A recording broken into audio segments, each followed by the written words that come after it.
Hello, everyone. We're back on Burning Questions. Today, I am joined by my good friend Hibbo. Hibbo, how are you doing, man? I'm good. I'm good.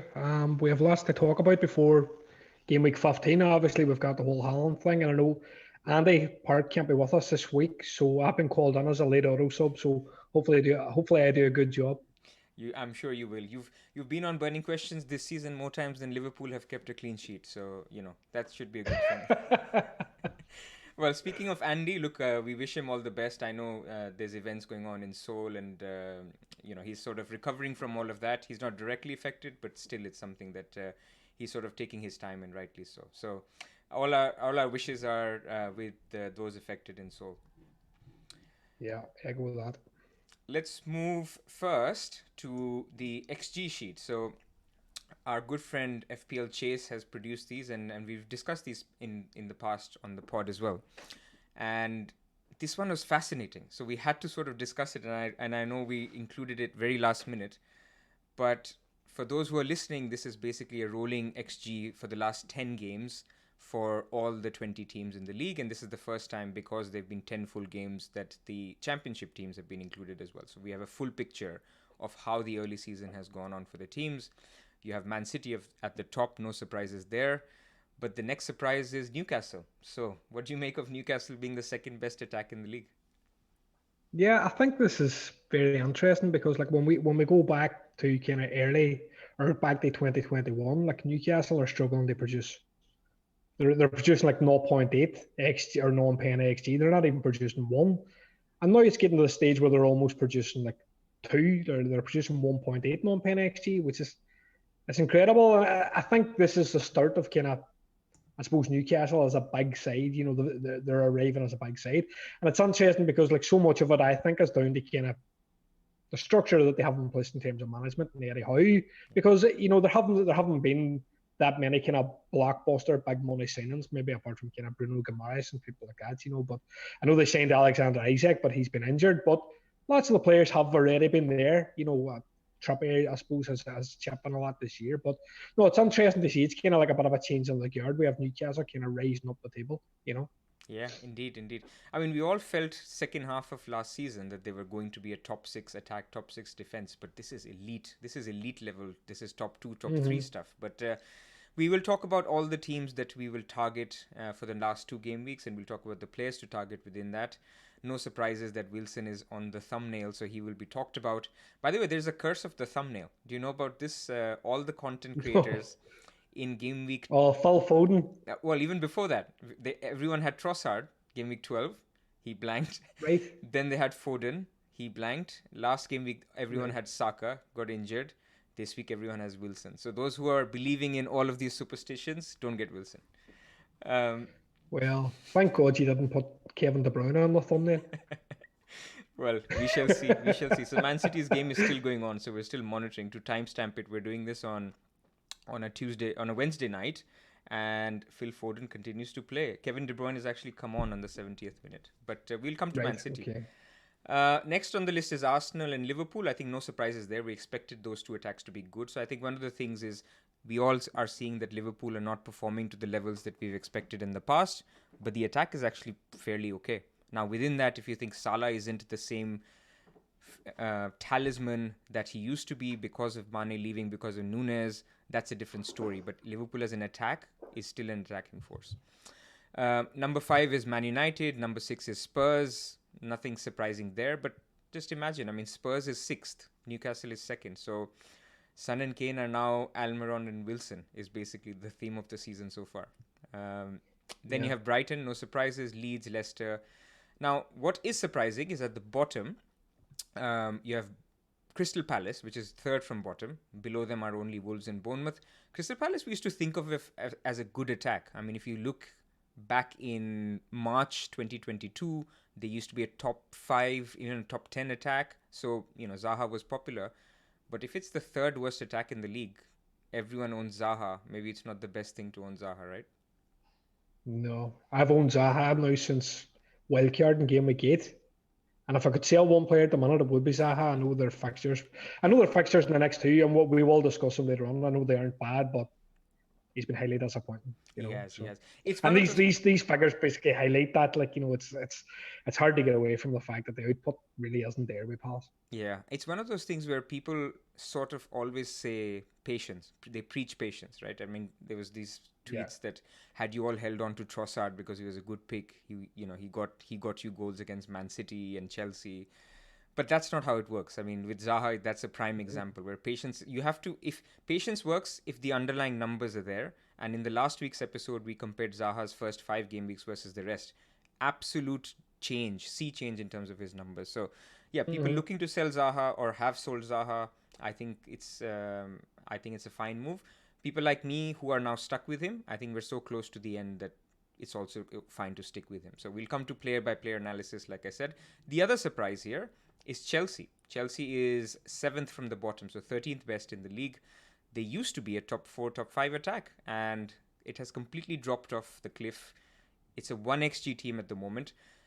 We will see Chelsea's numbers in defense, and it's even more alarming. I would just caution that it's a team in flux. We have not yet seen the Potter effect completely. I mean, imagine if you were looking at Man United's numbers after 3 game weeks when Ten Hag started. You would have seen a complete drop off when we lost 4-0 to Brentford. We need to give the manager some time and the real Potter numbers to come through. And I would sort of bet that over the long term, you would see Brighton type stats where it's a good defense and a decent attack, or a very good defense or a very good attack. And that's where sort of the trajectory will be. It's interesting because when Potter took the job, I think a lot of the general group think was that we were going to need Chelsea assets that, that we would be doubled in defence and maybe have the potential to buy a midfielder like Havertz or somebody like that. And it hasn't materialised at all. Like, it's so funny because the season, I think, has been so bizarre because I think what kind of veteran managers and established managers have been thinking just hasn't really panned out in terms of Chelsea and our thoughts about that. And even Liverpool, I know we had spoke about that before coming on air. Like, it's the last few weeks we expected so much from Liverpool and good fixtures that didn't really happen. Yeah, I mean, some of the times it's just variance, some of the times there is a trend, and that's what we're trying to sort of segregate here. Um, Before we move to XG conceded, let's talk about West Ham as well. So West Ham typically have been a more attacking side in the past, about 1.3, 1.2 XG. They have come down slightly. Whether that is a factor of, the Leicesters, the Brentfords, the Leeds doing better than them, so it sort of brings them below in the positioning. But there is a feeling this year that West Ham have been much more defensively solid, and you will be surprised by the next slide. But from an attacking perspective, 10th, 11th best attack in the league. Is it worth looking at people like Bowen? People are looking at Skamaka. People are looking at Paqueta as well on Game Week 8 wildcards. Just feels a little bit of maybe West Ham attack isn't the one to go for unless you know the penalty taker or it's really, really good fixtures, which we do have in the next 2. Yeah. Well, I did pick Bowen up now in a wild card in Game Week 8, and a certain amount of that had to do with the fact that, well, he was believed to be on penalties, and that turned out to be the case. And he's always kind of held a certain amount of kind of, I suppose, talisman status within West Ham. He's more than likely lost the penalties. Now, I know we're going to touch on that probably later, but Yep. no, I do take your point. If the overall kind of team numbers aren't great, there's probably still room for a talisman within that, but I would take your kind of greater point that there are probably better options out there if we're looking at, say, players like Saka and a kind of similar price point as they Bone, Yeah. Yeah. All right. Excellent. So let's go to XG conceded. And this is the massive surprise. West Ham are a better defense than Man City based on the last 10 game weeks. I mean, I cannot believe this. I have never seen a defense better than Man City because they don't let anybody have the ball, and so hence they don't have any shots and they don't create any XG. How can West Ham be better than Man City? I know this is a statistical anomaly, and it's not that the fact that we're saying they are a better defense as such. What do you make of it? Well, do you know what I'm going to say to add a bit of context? During this period, West Ham have also kind of had a lot of injuries at centre half. Yeah. They've lost Craig Dawson. They lost Zuma for a while. They lost somebody else, and they've kind of had to chop and change and move maybe Creswell on the left side of the back three and move Emerson to left wing back for just short periods of time. They've had to kind of shuffle the deck a bit in terms of their team, but no, Moyes as that kind of manager, he has tightened them up. But we will touch on West Ham later, but I think that their defensive options are kind of flying under the radar a bit. Yeah, I agree. We'll come to West Ham defense. We're in a funny period, right? Where we want to attack the last 2 game weeks, and the best way to attack them is to get attackers, midfielders, and attackers. And defenders aren't the way to go. But what we're seeing in West Ham is if you wanted to get some West Ham coverage or West Ham potential points, then defense could be the way that you get them. And look, Zuma. You didn't own Zuma, did you? For that 15-pointer? No, Andy owns Zuma, but I'm going to say the Zuma 15-pointer was very lucky because there was a Oh handball yeah, in the it was build up to the volleyball. goal. There was a handball in the build up to the goal, and I think Stockley Park decided that because the next action within that move wasn't the goal itself, they said that it didn't directly lead to a goal, which was completely ridiculous. It should have been ruled out, I thought. And I think everybody around the world, and even the penalty that they had in the game too, was ball to hand from point blank range, and I don't think they should have had that either. But there was a certain amount of luck in that game for West Ham, maybe. Yeah, agreed. Well, so West Ham are there for there for us to target for defenders. Then you have Man City second, no surprises. Arsenal, no surprises. They have performed as a top 2, top 3 team, and their defense is reflective of that. Number 4, Newcastle, again, no surprises ish, because we were seeing better defensive numbers from Newcastle last season. Top 4 is better than what they were showing last season, but it's still a good one. Then Brighton. Now Brighton's numbers are obviously half or 3 game weeks De Zerbi versus 7 Potter, so it's a little bit mixed, but they continue to show good defensive numbers, 5th best. Man United is up here. They haven't been in this list even in the top 6 in the past. They're showing better defense. I mean, if you watch the Man United West Ham game, you would know that West Ham were quite unlucky not to score. I mean, they had a few chances with De Gea saved, that Bowen flick in the end that almost went in, and Maguire blocked it unintentionally. But there were instances where West Ham could have scored. So, but in general, I think Man United defense could be one to target, especially given the pricing. Yeah, we will definitely touch on Man United later. Dallows is one that he's looking very much like a bonus point monster. Yeah. He seems to get a lot of BPS in games, which is like, at his price point at 4.8 million, it's just like gold dust at the minute. Like, and he's definitely one that kind of from game week 17 onwards, I think a lot of people are going to be looking at him as he'll be on that kind of template post World Cup. Agreed. I think he will, especially if he gets his 5th yellow between now and game week 16. Otherwise, the 5th yellow thing will hang. There's a lot of players close to the 5th yellow. Harry Kane, I think, is. Kane is on 4. Tony is on. No, Tony is suspended, obviously. Mitrovic is on 4.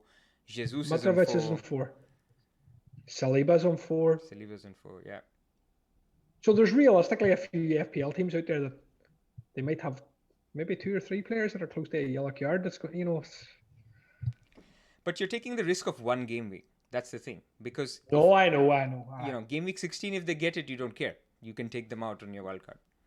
You're only taking the risk this week. And even if they get the yellow card in game week 15 going into game week 16, I think, look, there's no better week to get creative, because there isn't a better week to get creative. Like you can mix on, and even if it is a defender, ideally, like I think you're kind of greater point where we don't really want to be making kind of defensive transfers. We would ideally want to be making high impact transfers up the pitch. But if it means maybe kind of buying a Cresswell ahead of some nice fixtures, then mightn't be the worst move in the world. I hear you. Most teams will look good. In Game Week 16, most teams will look good because of this agreement with the FA, right? That they don't have any tough fixtures in Game Week 16, which was odd. But what it means is you see a very nice fixture block for pretty much every big team player that you have. So, and we talked about it at the beginning, that Game Week 16 is like a good free hit opportunity as well, because they're really plump fixtures for good teams. And it's the opposite this game week 15, where the good teams play each other. Arsenal play Chelsea, Liverpool play Spurs, and Man City don't have, or not confirmed yet, a player that we can captain. So that's the issue. But we will come to Man City. By the way, they're 3-1 up. Foden is still on the pitch. But Alvarez has got 2 assists and a goal. So, form. Oh, form, yes, of course. But just to kind of come back to like the non-penalty XG conceded, I nearly think that this is kind of flown under the radar a bit. Like Fulham are terrible. Like Yeah. they're like cut adrift at the bottom, like 1.9.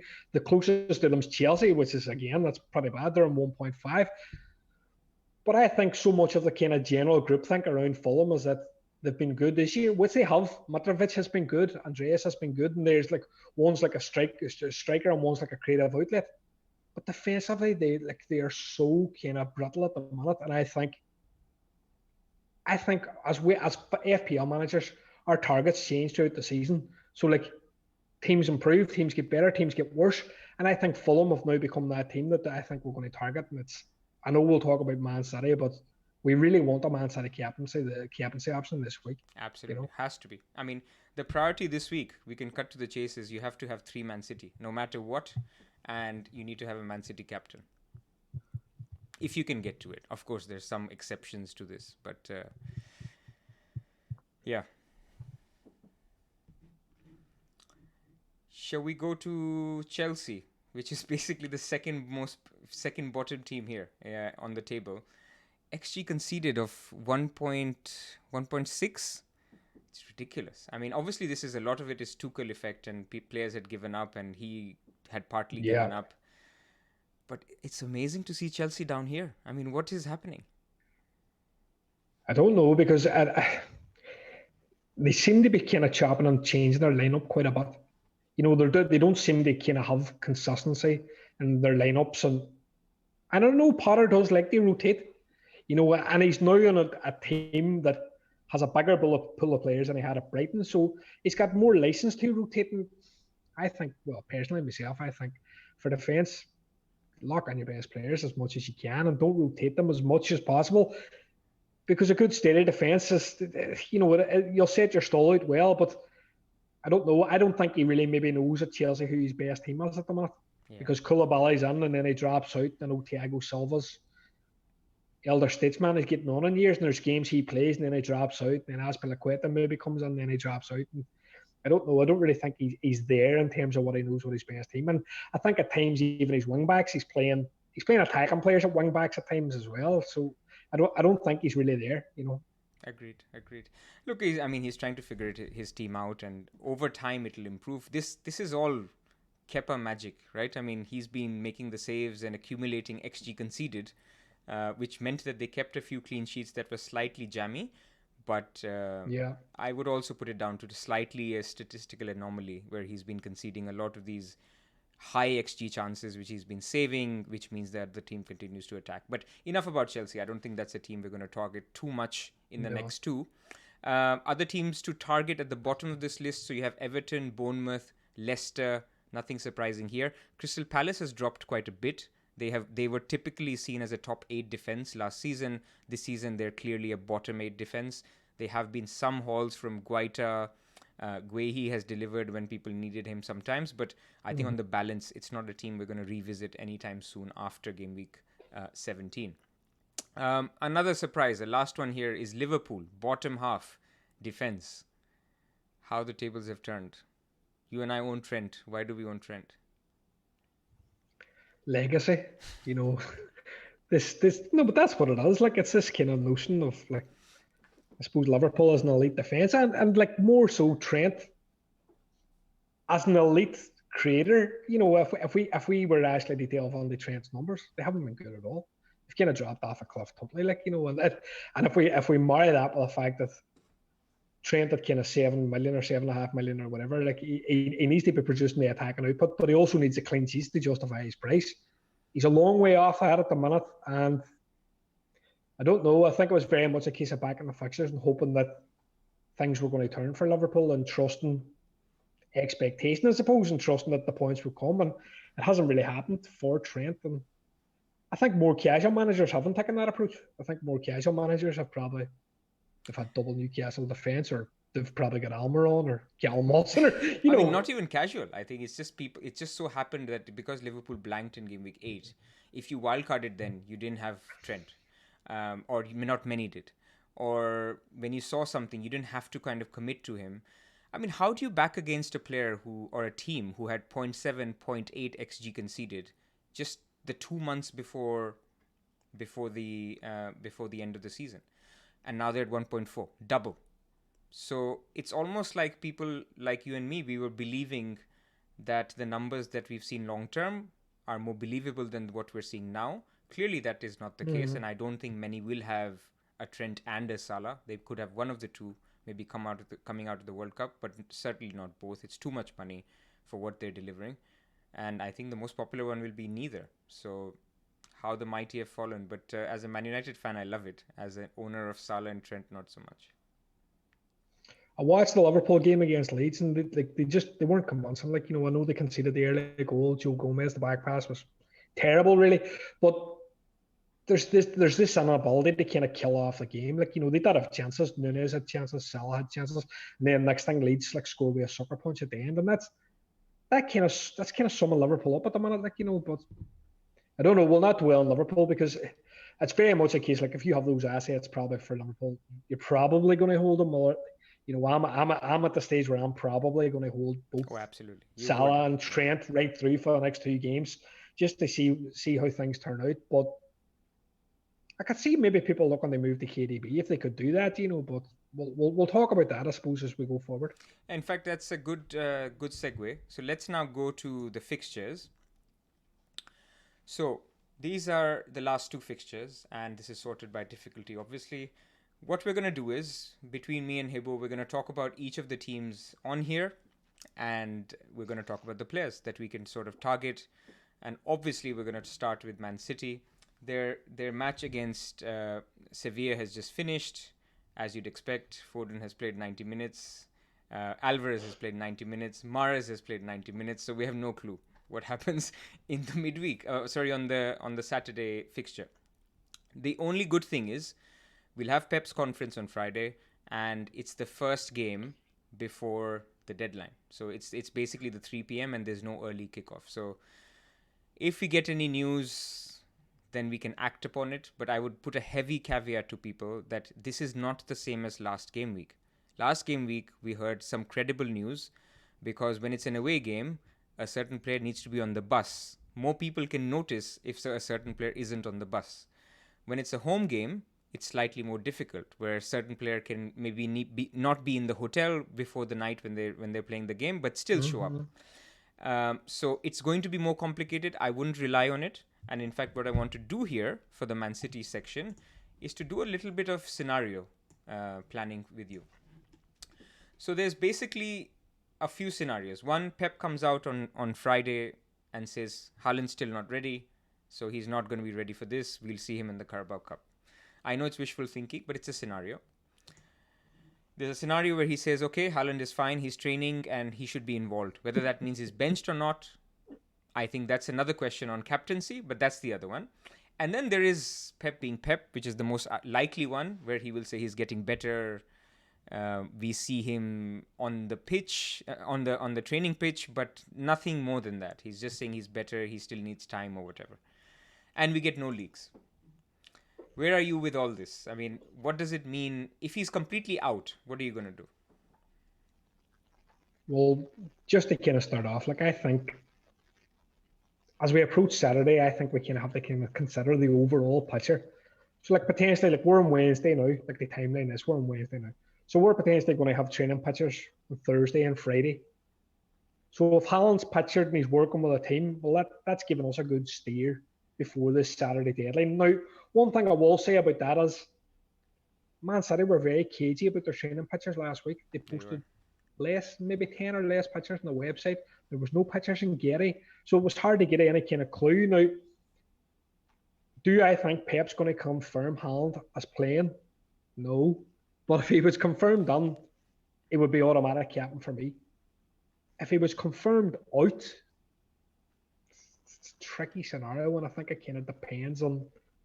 I think it depends on the makeup of your team. I know quite often we talk about things being team dependent, but like I did a wee bit of research before the show, and I looked at say the top 100k because I think prior to going on this World Cup break, we want to get under the top 100k. That's the goal. How achievable it is now, I don't know. But the average manager within that's got 2.65 Man City players.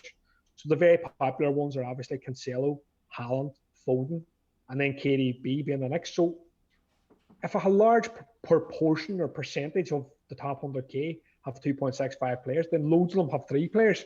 So making the move to kind of shuffle the decks, either going to require 2 transfers or a -4. And like, are you going to take out Foden? Like the only way like personally, if I look at it, I have Cancelo, I've got Foden, and I've got Haaland. The only way I'm going to, if I think I need a captaincy option, like for me, the best captaincy option would probably be KDB. Then the only way I can get KDB is by maybe taking out Haaland. But then it's for a hit. you know, it's probably going to take him for a hit. Yeah. For a hit, you know, and it's just not ideal at the minute. But like, where do you stand on this? I mean, look, I'm not a Maverick manager, but for once I decided to be a little different. I was thinking about it in the morning when I woke up, and I said, look, if Haaland is out, what am I going to do?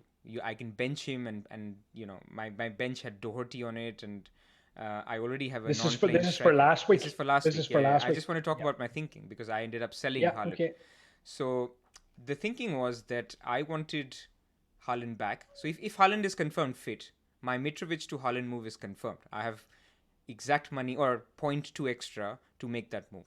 And in fact, Haaland is now dropped in price, so I have 0.3 extra to make that move. So the idea was that I wanted Jesus for the next 3, which is he was playing Nottingham Forest. I got 9 points out of him, and I think he could have done way more than that. I wanted him for the next 3, which included Nottingham Forest, and it included the Chelsea fixture. But after that, also he plays, what's his game week? Arsenal is Wolves away. So I was happy with Jesus for those 3. And the thinking was I didn't want Mitrovic because Mitrovic plays Man City and then Mitrovic plays Man United. So I was like, look, if I can get away where I sell Haaland for Jesus now, I get the extra player this week, which most people won't have. Everyone will bench Haaland. And then next week, if I can get Mitrovic to Haaland back, I don't have Mitrovic, which other people will try to sort of either live with. And he could do fine, by the way. But I didn't want that. I think it was more optimal for me to have a forward line of Jesus and Haaland. That was the thinking. Of course, I lost 0.4 in team value. It's now down to 0.3, which I think is fine. I've also sold Martinelli in the past this season, so I've lost 0.6 in team value. I don't think team value is that important as things stand now.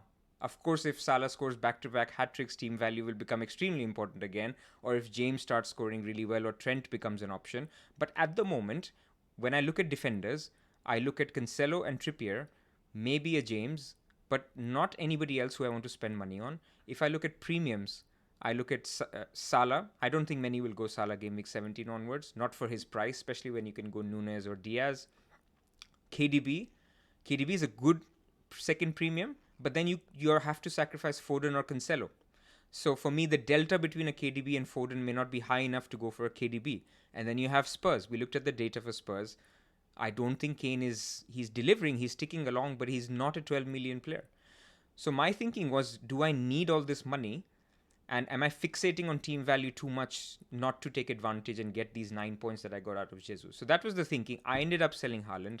And therefore, my strategy is that I hope people are afraid of selling him. I hope that even if Pep says he's out, they again bench him with the hope that he plays against Brentford. I would love that if that happens.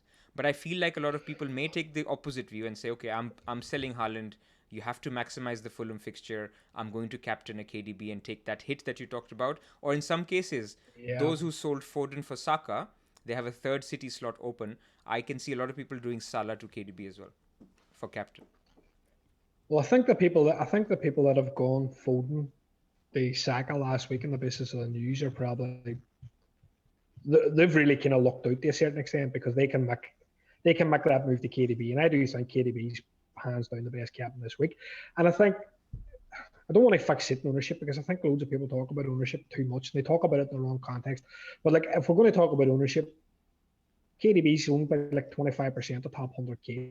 Like amongst the elite sample, his ownership is like negligible. So if you want to pick a player who's rated very highly this week for expected points and whose ownership's effectively on the floor amongst kind of top managers, plus add a multiplier effect by 2, you can really boost your rank, I think, by captaining KDB this week. And not many people are going to be able to do it. Like from my perspective, if I'm looking at it, I don't think he's going to be confirmed out.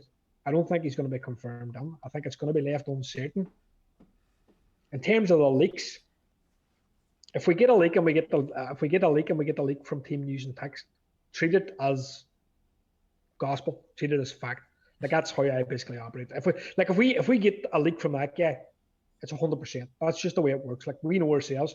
We've been in the community a long time, kind of even prior to Twitter, and you can identify who your sources are and who your good sources of information are. And he's 100% spot on. And if he gives you the stuff that Haaland's there or he's not there, whatever, react accordingly. What I would say to people is make a couple of different plans. Like look at your options and think about it and think, well, if the news comes down that Haaland isn't going to play, what would my transfer be? If the news comes down that Foden isn't going to play, well, what am I necessarily going to do? Now, for me personally, like I'm looking at my team and I've kind of got Cancelo, Foden, and Haaland. Foden's played 90 minutes tonight. That doesn't mean he isn't going to play at the weekend. We'll wait and see how that pans out. But in terms of Haaland, I could make a move to Alvarez. The other thing is they take a hit. But then if I take a hit and I change maybe Foden for like KDB or somebody for KDB, I have an issue of trying to get back on the Haaland for game week 16. Do you know what I mean? So if I went Alvarez on, I could nearly go Haaland straight back on because I've got the money. So I think that could be something. People that have kind of have Cancelo, Foden, and Haaland, they might look to kind of put Alvarez on for 1 week, and we can see this week is a goal and assist even in the Champions League. So the output's there, but no, definitely have a few plans in place so that people aren't kind of going on the blind at like kind of 10 for, well, the deadline's later this week, but so they're not going on blind. And we saw last week where the website went down, the crash. So like you don't want to be kind of spending too much time kind of deliberating over plans. You want to have kind of have like your blinkers on where you go, right, if it comes down, Haaland's out, what am I doing? Absolutely. Make a transfer. Absolutely. Well said. So Flapjack has shared his plan on Twitter. For those who haven't seen, go check it out. He's got a flow chart of if Haaland plays, does Foden play, or if Haaland doesn't play, does Foden start, or if KDB starts. That's exactly what you need to do because, yes, that's a great point you made. The website did go down a few minutes before the deadline. So you will literally have, let's say we get a leak 12 minutes before the deadline, you will have 8 minutes to do something. And don't panic. You know, for example, in my case, I had a plan. I wanted to see Haaland not in. And so I had the plan that I will sell him for Jesus. It wasn't a last minute panic move. Think about it. Are you ready to do it? Don't panic, do it. And then sort of judge it and by what happens. My personal most likely outcome is we don't see any training pics. And Pep says he started training. We will see. Which means people will just bench him. It's like this. See if you don't see training pics, he's not playing on Saturday. That's what would you do though? Sorry, actually, I meant people will start him even though they think he'll be benched. That's what I think, and they won't captain him. Do you agree? I can't make that decision now because like I do okay off captaincy. You know, I like to think that I do okay off captaincy, and if I've already said, like, I think the best captaincy, like, if we're looking at Fulham, they're conceding an expected goal every 52 minutes. Like, they're the worst in the division this season. And, like, if we're looking at KDB, he's had 12 attacking returns. He's the highest scoring midfielder in the game. Extra point for the clean sheet. He's averaging 7.3 points per start. There's loads to like about KDB. And this just kind of feels like a KDB type of game. So, I don't want to pigeonhole myself now and say, look, this is what I'm going to do, this is what I'm going to do. Because I could suddenly just kind of flip a switch and decide, no, I need to have KDB and I need to have him captain. Do you know what I mean? And I do kind of think, like, my options, if I went Cancelo, Foden, okay, I'll have Alvarez. A, I'll have millions of pounds in the bank that I'm basically making no money off that week, or no point potential off that week. And B, I won't have a captain. You know, am I going to captain Foden after 90 minutes here? We would need to find out where that Foden's going to start. Would a captain Alvarez? That would be seriously punting. You know? Yeah, for Foden's been Alvarez, good. Foden's been good. He's been very strong at home.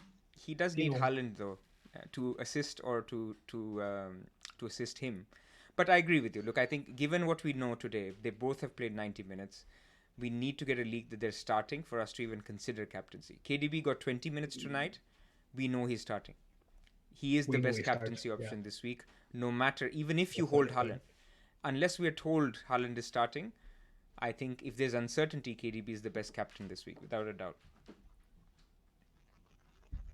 I just think with Haaland, there was so much talk prior to him coming to the Premier League about his overall level of fitness. And I know it didn't really turn out that way. You know, He started more games than people would have imagined. He's played more minutes than people would have imagined.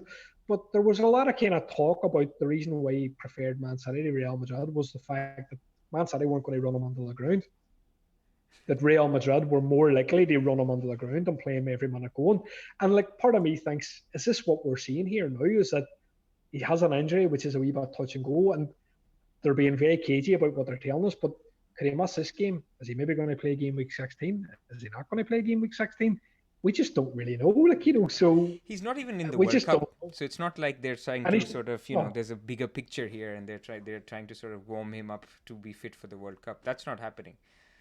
Anyway, this is going to carry on for another 3 days until we hear from Pep, and we're glued onto our screens just before the deadline. So, to be continued. Also, Man City have the early kickoff in game week 16.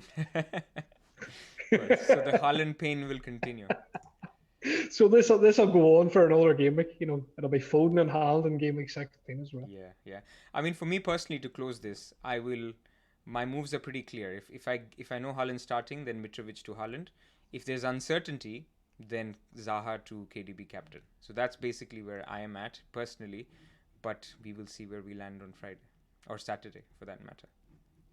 Yeah, sounds good. All right, so that's 36 minutes in. Now let's do a 20 minutes odd more on the rest of the teams. Do you want to take... Okay, let me do Brighton quickly. So Brighton... Yeah, sure. Brighton is fourth on the ticker, play Wolves away, Aston Villa at home. Look, I think both are good fixtures. Aston Villa less so because Unai Emery would have been in the team and sort of would have disciplined them a little bit more. Wolves away is fine. I think Brighton as such are looking amazing. Against Chelsea, they showed what they, that was an elite performance against Chelsea. Even against Nottingham Forest, I know we all got frustrated owning Trossard, but...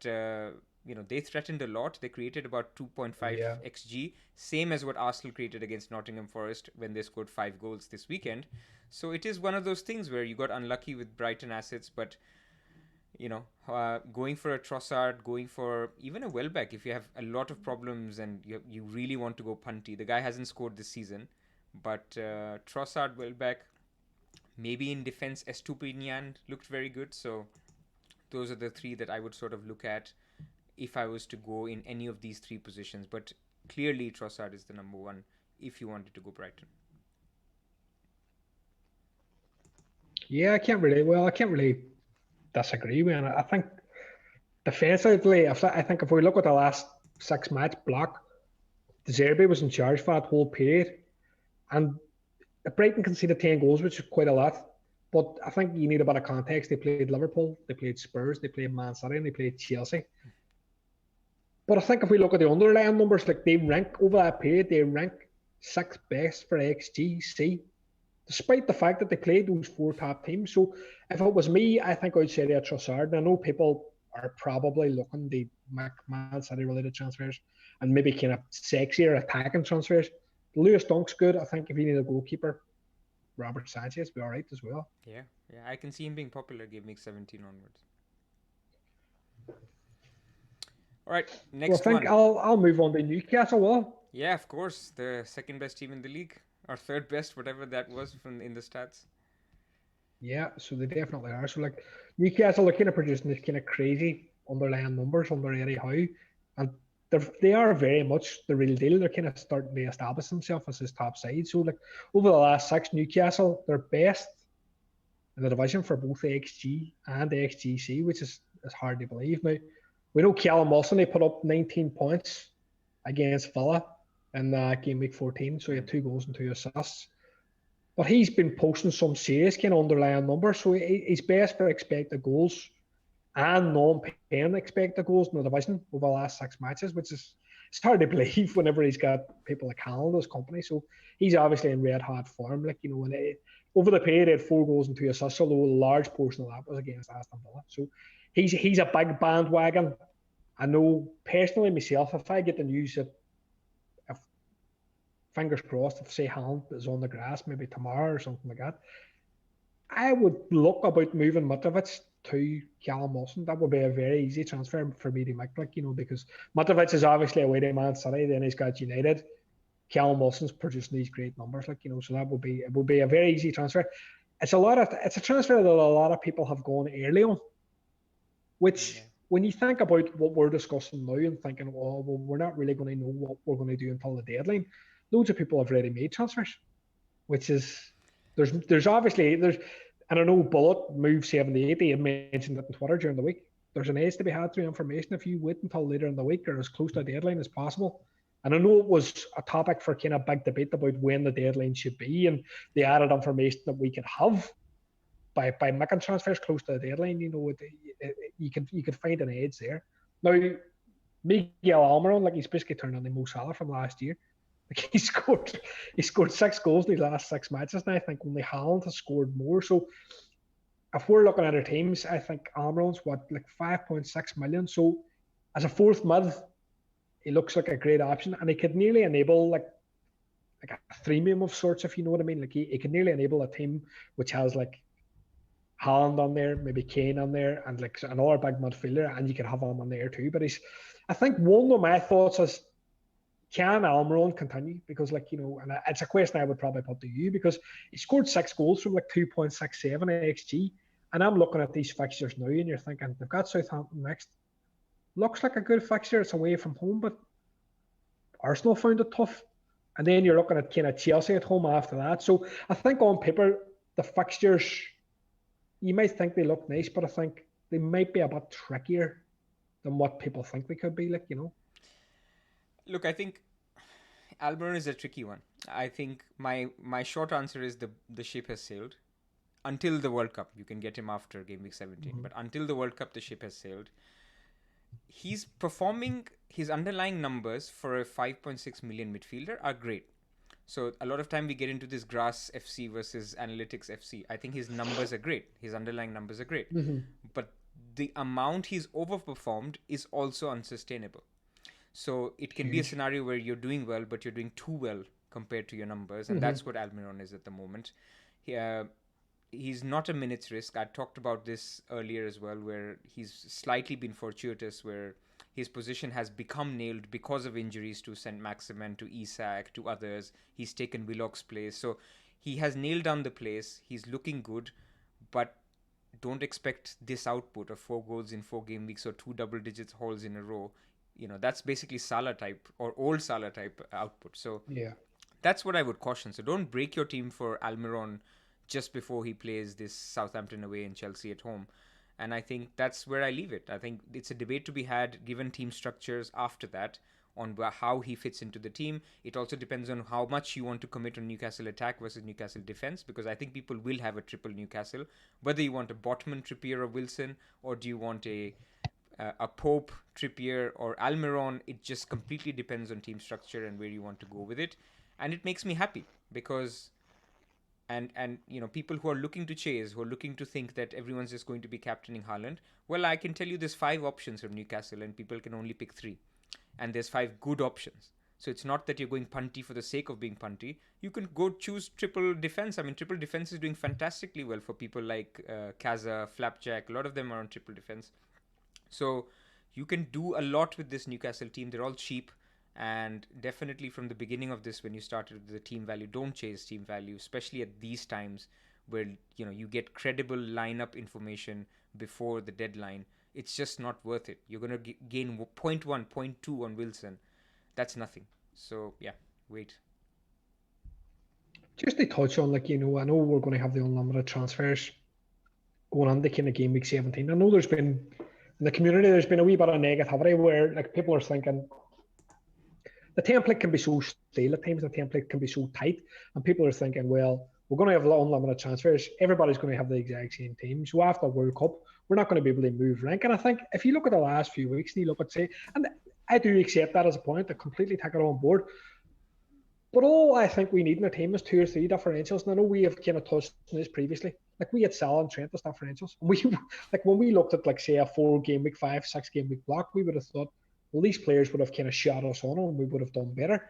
People that have gone kind of Callum Wilson and Almiron have maybe overtook us by about 30 points. So, like, you know, there's template, but there's also variations within the template. And, like, 2 and 3 players can make such a big difference. And I don't think people should get so bogged down and maybe kind of the press have in a state where they kind of think, well, I'm never going to be able to make ground, and is there any point in playing this game after Christmas or whatever? No, but there's always opportunities there, as you seen last week, where you decided, like, I'm not going to play the team value game. I'm going to go play for this week's points. I'm going to go for Jesus. There's so many ways that it can be played, and I don't think it has been a discussion point that people think that you're not going to be able to move rank, but I do think you are. I think it's been overstated. Yeah, if I'm being honest. Agreed. Yeah, so look, Newcastle, fair to go for them. I think in your position, if Haaland is starting, I think Wilson will be the move. But if he isn't, then I think City assets should be the priority. So Wilson can wait for game week 17. That's what we would leave it at. Okay, next team. Next team is Crystal Palace. Now, we've already talked about Zaha and how frustrating he's been. Crystal Palace have 2 away games. So they play West Ham away, which is a difficult fixture. We've already talked about their defense. But then they have Nottingham Forest away. Forest themselves have been very different away from home and at home. And they obviously kept the clean sheet against Liverpool and against Brighton before they conceded 5 to Arsenal. But what we did was on the Scout members area, just compared how Palace have been, because both their games are away and it is day and night. They have, on a per 90 basis or a per game basis, scored 1.4 goals when they're at home and only 0.6 goals when they're away. When they are at home, they concede 1.2 xg. Their xg conceded is 1.1 compared to 2. So if you're thinking about starting your Crystal Palace defenders or goalkeepers, they're conceding 2 goals a game when they're away from home. So that's the issue. And that's the issue with Zaha as well.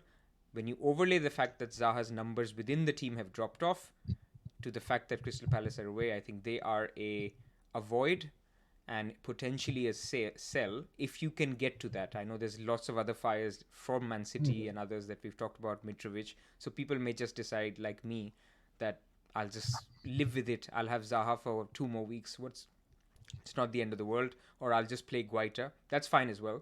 But I think these are not appealing assets now. But I think if you add another layer to this, we're talking about pass away from home. They're going to West Ham. Like if we're going back to kind of chases, non-paying XGC, West Ham are the best team in the division at the minute, although maybe a slight anomaly at a certain point, but they're a very good defence. So like I would be kind of worried about Palace's kind of away output and the kind of immediate fixture. Like, I know Forest looks like an appealing fixture, but wasn't so appealing for Liverpool. They've managed to put together 2 clean sheets in the bounce against Brighton and Liverpool, and I know it was like the OK corral and they were conceding a lot of shots, but they have improved a wee bit in recent weeks. They have. So I would be a wee bit kind of. I own Wilfred Zaha, and like I've already touched on that. If I could sell him, I would. But I've got other fires.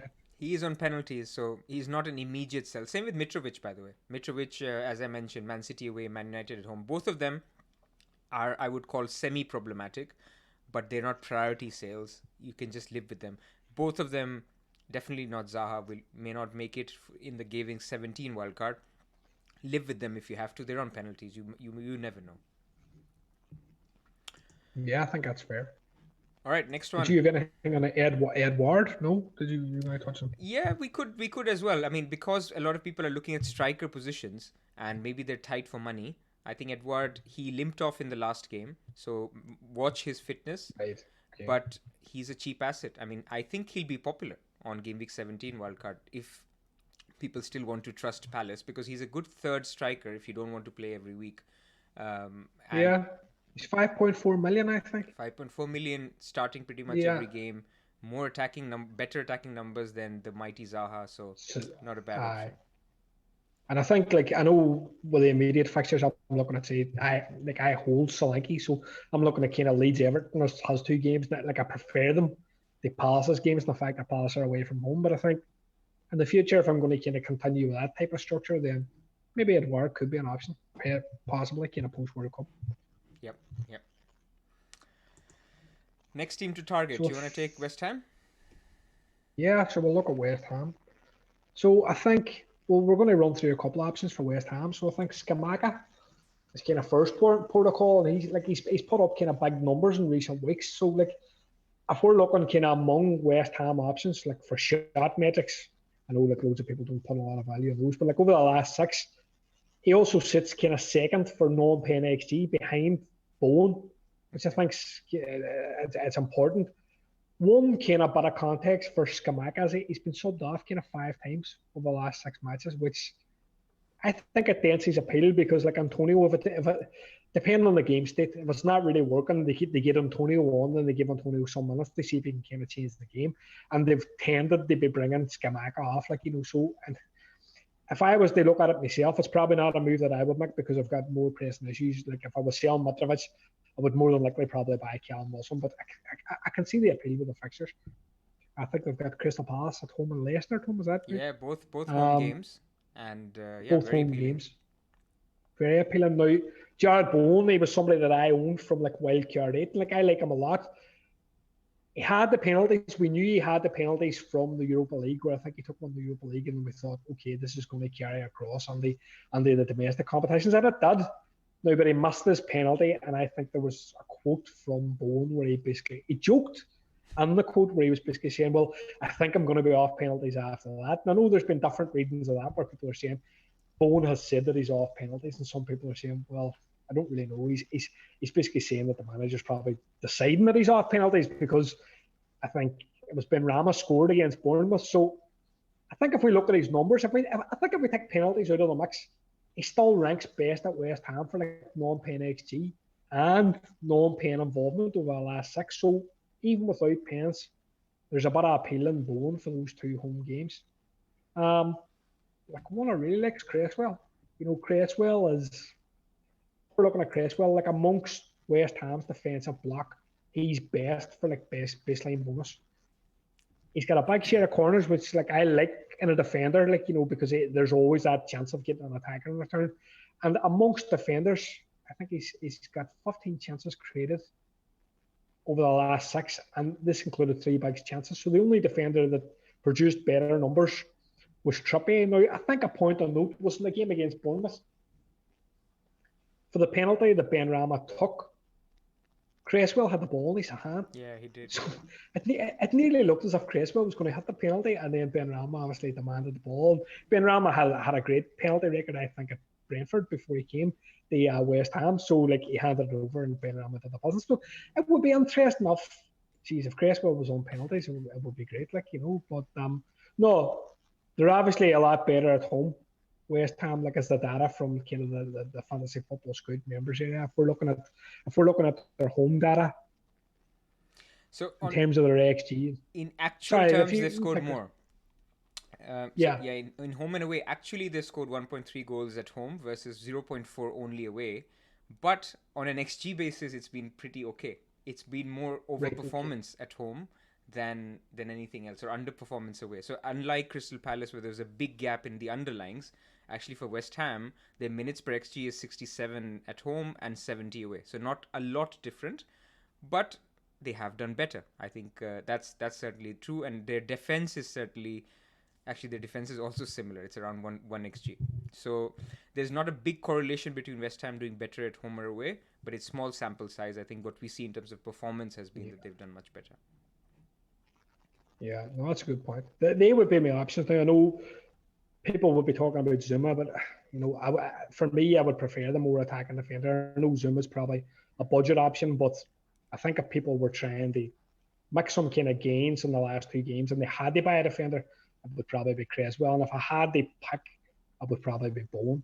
Definitely. If I'm being totally honest. I agree. I think Cresswell has the upside that you're looking for on set pieces, corners, free kicks, possibly penalties. I know that's a little bit of a long shot, but possibly. It's a stretch, but like it wouldn't be beyond them to like have a 12-pointer. Like, you know. Yeah. And like one of these fixtures, it wouldn't be beyond him because he's great in the bonus. And he's got the potential for the old assist. And they do have a lot of players that are good in the air from like corner kicks and stuff like that. So yeah, he's the classic pick where nobody will pick him because everybody will see the 15-pointer from Zuma, but he's the better pick between the two. At least that's what we think.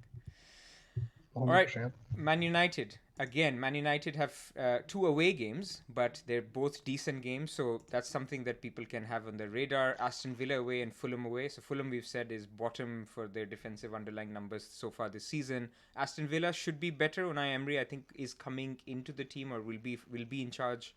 They think by that time, so they could be some new manager bounce. But I think, look, Man United has shown both from a defensive point of view and an attacking point of view that it's a team to target, to buy. So what we did is again at the members area looked at their form away and at home. Their xG at home is 1.4. Our minutes per xG is 68 and minutes per xG away is 73. So not very different. They're actually their numbers both defensively and attacking wise are very similar away or home. So I wouldn't be put off that they're two away games for Man United. I would sort of take advantage and say Man United look a lot better. Martial is back in training. And if he looks to get some minutes in Europa League, I think he's a good shout. And under the radar shout. The most obvious one is Rashford, obviously, because he's looking so sharp. If you looked at the West Ham game, pretty much all the big chances came to him, whether that was through the head or him taking shots. He's in one of those patches where you want Rashford if you can get for him. He's taken over from Sancho as his place in the team. Anthony is a little bit also in and out, but I think Anthony will win his place back. So it should be Rashford and Anthony who play in the flank, and it's Ronaldo or if Martial, if he's fit, that'll play up top. So good option if you wanted to go for Rashford. If you had the luxury to go for a Rashford, I think he's a good one. Defense also looking good. Dalot 4 yellows as we mentioned, but otherwise I think you talked about the fact that he hoovers up bonus because of his pass completions, because of his successful dribbles or tackles from the opponent. He's good at that. He's basically a Wan-Bissaka who can pass. So that's why he's good on bonus. So I think he's both quite a Dalot good and player. Rashford, Like if we're looking at that, I think the last 6 matches he created 10 chances for United, and only Bruno Fernandes had produced more. And just to kind of touch on Rashford briefly, because we have all our teams to cover, but he was best over the last 6 as well for both the XG and XGA amongst kind of United attacking options. So if you're looking at United fixtures and you like their fixtures, well, Rashford's probably the way to go at the moment. He's super cheap. What is he, 6.6 million? Yeah, 6.6. It's crazy value. I mean, we always knew if he's it's nailed, crazy value. It's going to be crazy. Yeah, and we kind of thought this when Ten Hag arrived, and then it didn't really materialise at the very start. But it does look as if things are kind of starting to bed down now, and he's made big calls on Ronaldo and and he's received a bit of criticism for that. But I think he's done well, Ten Hag. I'm very impressed so far. Yep, indeed. What else did I want to say on Man United? I think, I talked about Martial. I think a lot of people should keep their eyes on. If Martial gets 20-30 minutes, he'll be a go-to attacker. Maybe, I would even argue, better than Wilson if he's looking like he's getting the minutes. But it's always a risk with Martial. All right, next is... I think it could be an interesting... Sorry to cut on here, but it's interesting because we're going to talk Game Week 15, Game Week 16, and ahead of Game Week 16, well, they've got Fulham in Game Week 16, so as you say, if you got any kind of steer that Martial was going to come on, it could be an exciting dead-end punt that you're not kind of committing to having in your team for any kind of long period of time. You just roll the dice and more goals per 90 than Haaland. It could happen. It's a perfect opportunity with a dead end on the unlimited transfers and the fact that we're all going to get a month off effectively, So absolutely, we'll move on to Arsenal, will we? Yep, let's do that. So in terms of fixtures, they've got kind of Chelsea away, Wolves away, and what I will say is, on paper, these appear to be trickier fixtures than what I think they are, because if we look at kind of Chase's XG data that we had touched on before, Chelsea have been very poor defensively, and I think Wolves are in a bit of a mess totally. They still don't have a manager. They've been linked with Lopetegui or somebody like that. And the longer this goes on, the more embarrassing it is at the minute. In terms of Arsenal assets, Saka was pictured in training today, so it's a boost for owners, but they can count themselves very unlucky on Sunday past because he had limped off like with an injury, which has turned out to be not too serious. But if we're going to talk about data, at the minute he is over the last 6, he's been second best for non-pen XG at Arsenal. And of course, we can add the fact that he's got spot kicks. Gabriel Jesus, he delivered for Pras in Gameweek 14. I have to say, I was very surprised by the transfer. But if we're going to talk about his numbers, his underlying numbers continue to be very, very strong. Insane. I mean, even 9 points was low against Forest. Forest, they could add a 20-pointer. And if we look at the last 6 matches, he ranks, and we're not talking at club level, we're going to talk about in the division. He ranks second for non-pen XG and non-pen involvement. In the whole division, second for both. Yeah. So he's very much a hold. And I think people would have looked at the fixture just passed Nottingham Forest and thought, right, we're expecting points here. And then they might have looked at Chelsea and thought, well, if we have like a portfolio of Arsenal assets, we're maybe going to try and reduce that down. Don't bother. Chelsea are terrible. They're sitting where they're sitting for XGC at the moment. They're very poor. And I think whatever Arsenal assets you have, if it's Saka, if it's Jesus, you play them this week. Yeah. I think if you have a defender, which a lot of people do, personally I have Ben White, people have Gabriel, people have Saliba, people have Ramsdale. You could bench this week, possibly. I know people with Ramsdale will probably play, but I think if you have a defender and you have other options, you could bench. But I think if you have attackers, I would play them against Chelsea. I expect goals. Agreed. I think the only thing I would add is Arsenal's home versus away form. So I think I agree with you that the fixtures aren't the worst. The problem is Arsenal at home have a minutes per XG of 36. That is elite. That is basically 2.7 goals per game. Away is 86 minutes per XG, which is basically a goal a game. So it's almost a third drop off in their XG or their goal involvement if they're away from home. Now, that could be slightly fixture related. It could be one of those things. But the fact of the matter is, over the period, they're a top 2, top 3 attack. Defensively, they're similar, actually. Their defensive numbers away from home and at home are similar, both around 1 XG. So it's a call that you need to take. I think none of the defenders have a good fixture this week, apart from your Newcastle defenders and your City defenders. I think pretty much everyone has a bad fixture. So I don't mind if you had to play your Arsenal defender. I think it's fine. But apart from that, I definitely agree that if you can get away with starting a Saka or a Jesus, because everyone now owns Martinelli, pretty much everyone who is in the competition. Yeah. So you're effectively saying if you don't have a second Arsenal attacker, that you don't have an Arsenal attack. This was the same thinking with Man City as well. If you have Haaland and nobody else in attack, then you don't have a Man City attacker. That's the thinking, and that's sort of why I went for a Jesus, because I wanted an Arsenal attacker against Nottingham Forest, which I thought not many people will have. People had a similar view when they went Foden to Saka as well. Of course, as you said, they got a little unlucky there. 100%. Okay, so that's on Arsenal. Move on to PrasTeam. Yeah, Arsenal is not a buy, I think. So that's the summary. So I don't think you need to buy a Jesus or you need to buy a Saka now. I think if you wanted to go for an 8 million mid, maybe a Bowen is better, or a Foden if you didn't have him and he looks like he's starting. Similarly, in attack, you don't have to go for a Jesus. I think Wilson is a good option. Martial, like I mentioned, is a good option. Skamaka, as you mentioned, is a good option. So there are options out there that are beyond Arsenal for these 2 away games. Yeah, agreed. Okay, before we go to bus teams, let me ask you, Everton is also in this sticker. We haven't talked about them. Pickford, DCL, anyone else?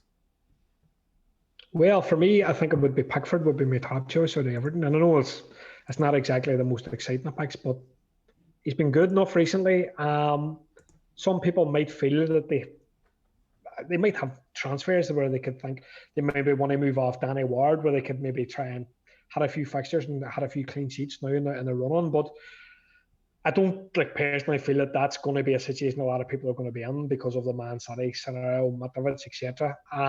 DCL, it could be an option, but the fixtures are decent. Like if we look at the fixtures, they play Leicester at home, Bournemouth away. Leicester at home, Bournemouth away, and Leicester's it's a good game for goals. Bournemouth's a good game for goals, but I don't know. DCL would be for my liking, it would be a punt too far. Yeah, I agree. I would want to see him playing. I would want to see him scoring goals, and at that point, I would want to see kind of some good rhythm. But I think there's enough good options out there at the minute, and maybe options that you could punt on that will be slightly better than DCL. You need whoever you're going for. You need that player to score a brace or a hat trick. And Everton don't look like scoring more than a goal or two in any game. So and Leicester have improved as we've seen over the past. Bournemouth aren't the same that we used to think the 8-0. So they look better on paper than the actual fixtures, and then Everton are rubbish themselves. So these are not high-scoring games as such. So I agree with you. DCL isn't a punt which I would take, but if you really had to make an emergency transfer, maybe if you have a Kepa and you have to deal with it because your second is a non-playing goalkeeper, but I think Good Pickford is point. a fine pick. Yeah, I think Pickford is a good pick. All right, and then Bournemouth, nothing to discuss other than Solanke. If you have him, play him. I think Leeds away and Everton at home is a good two set of fixtures, both playable. I don't think he's a buy as such. If you had the money, you'd rather go Wilson or the other strikers that we talked about. Fair? Yeah, I think that's fair. Yep. And that's about it. Nottingham Forest are also up there. If you have Neco Williams, I think he may bail you out this weekend. But he's been a little bit of a rotation risk suddenly with Aurier back. But if you have really an emergency and you wanted to chase upside in attack, I don't think playing Neco Williams is the worst this week. No, agreed. All right, next one. PrasTeams. Tell us about your plans. So this week, I'll just run through my team for the benefit, I suppose, people that are going to listen on the pod. So I've got Danny Ward in nets, Cancelo, Trippier, Trent Alexander-Arnold and Dunk in defence. And then in midfield, I've got Foden, Martinelli, Zaha, Salah, Haaland up front with Solanke. And then on my bench, I've got Iverson, Mitrovic, Andreas and White. So my bench is pretty locked. They've all got fairly bad fixtures. Now, when I'm looking at my team at the minute, I've got one free transfer. I've got 1.1 million on the bank, and this is basically going to go to the deadline. So I'm going to be waiting to see, as we've discussed previously, like what's going to come out of, I suppose, Man City training pictures, what's going to come out of Pep Guardiola's press conferences, what's going to come out of potentially team news and leaks, and then I'm going to make a move accordingly. Like at the minute, I would want to be captaining the Man City players we've discussed. I think Haaland, if we knew he was going to be fit, I would captain Haaland this week. I'm in kind of catch-22 where, like, if I have to sell Haaland, there's a potential that I'm not going to have trouble City, or I'm not going to be able to get back on the Haaland. So my first move on paper is that I would basically move Haaland to Alvarez. Now, I do think that this could be a popular move come close to the deadline. If we find out Alvarez is going to start, it's maybe not a bad fixture. I don't know if I would captain him. It would be very punty by my, you know me, Pras.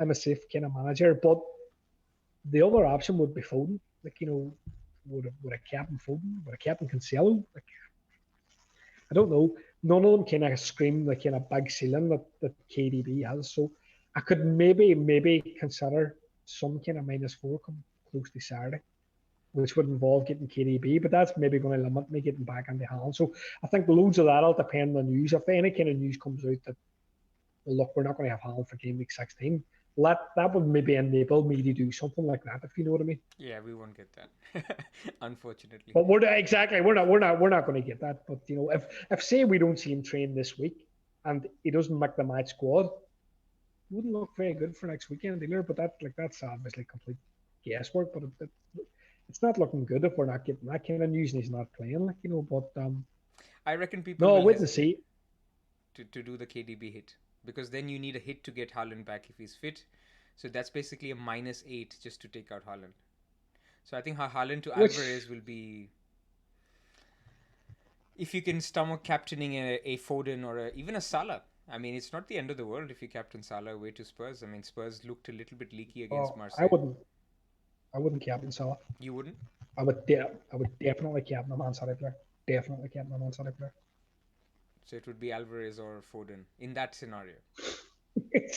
Which is completely dependent on a team league. Like, it's completely dependent on somebody saying this player starting and me having the faith that the information's correct. And that's very punty for me. You know that. Like, that isn't really my style.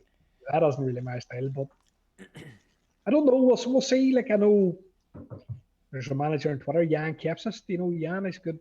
FPL Jan is a good manager. Yeah. He had talked. He had talked during the week about Alvarez captain.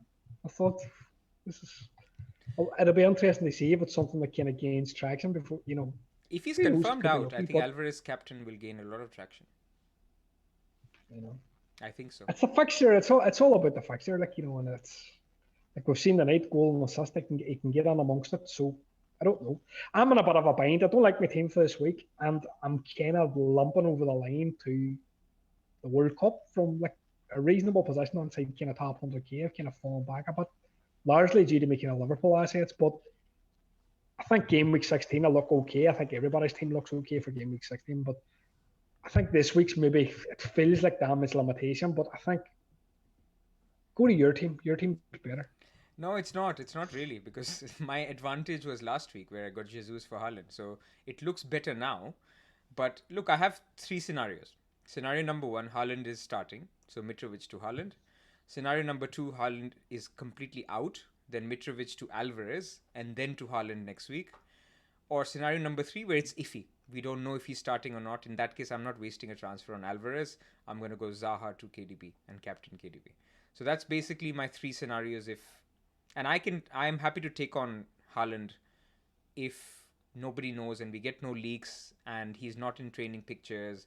Because even if he cameos and scores, I would still rather captain KDB in that scenario. So I could end up in this team with Alvarez, Haaland, or KDB.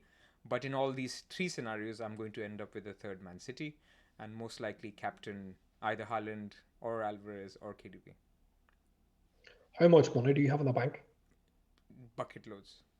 I mean, How much? 2.9 million. Or sorry, no. I have like, hold on. Now that you've put me on the spot. Basically, I have enough. If I went Mitrovic to Haaland, I'd have 0.2 in the bank. I have 5.4 million. You 5.4 million. So anything is open. Zaha to KDB, I'll have money left over. Mitrovic to Haaland, I'll have money left over. So with one move, I can get either. But then that's effectively locking you to Haaland the next week. I don't mind taking a hit to go KDB back to If Haaland. correct that. I mean, it's one hit for me, right? That's the difference. For people who already own Haaland, they'll have to take Haaland out first and then get a KDB. That's a hit this week, and then sell somebody else to afford Haaland back. That's two hits. I can do it in one hit. That would be basically my one advantage. What would your hit be? I just want to get Haaland back. Hypothetically, you had to go say Zaha or you wanted to go Zaha to KDB. How would you then get the Haaland? I would be KDB out for Haaland because I need to clear up the third Man City spot as well. So KDB to Rashford and whoever I get.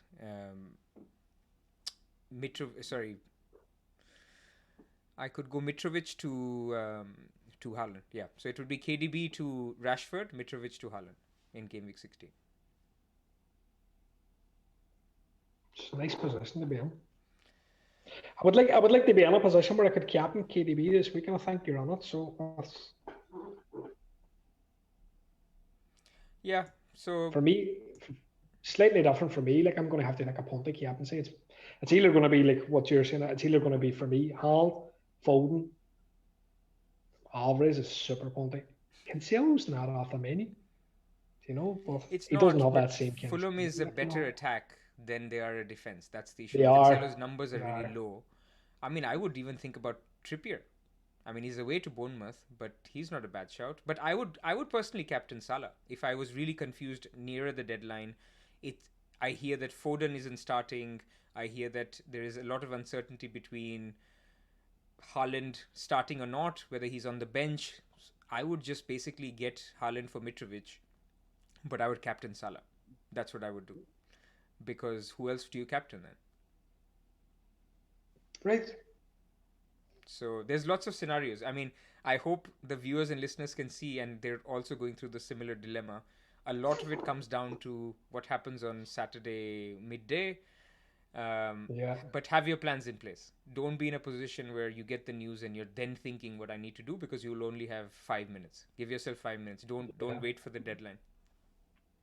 No, I would definitely agree. We concur completely with that. You know, have a couple of rough ideas of plans in place depending on the team news that comes out. And after the team news does come, because it might not come, and you're going to have to maybe react blind as we probably should be reacting. You know, I know Yeah, some yeah. people have Friday fans night, of the team people should news, have a base case. If I get you know. team news, if I don't get team news, what am I going to do? Agreed. All right, let's leave it there. I think we've laid out Yeah, our dilemmas and our issues. It's amazing, right? 2 game weeks to go, yet there's so much to think about, especially with this Man City annoying news. But it's good. It's good. It makes different decisions. It makes different people like me sell an asset that nobody would even think of selling, let alone not captaining. So it makes it a little bit more fun. Last 2 game weeks. it's nice because like people talk about. I know we touched on this earlier, but people talked about the template and they talk about everything being so stale, and then everything in FPL can turn on its head like 2 weeks later, which is what has happened here. Like, you know, so Absolutely, absolutely. I just wish the deadline was the game week 16 thing wasn't coming, because I feel like the momentum is shifting. But we'll come to that at some other point. yeah. No, it was a good chat. Thanks for having me on. Really Thank you appreciate for it. coming again, man. Yeah, best of luck to everyone, and yeah, be clued on to your team news on Saturday afternoon. It's bye for me. Yeah, that's goodbye for me as well. Good luck.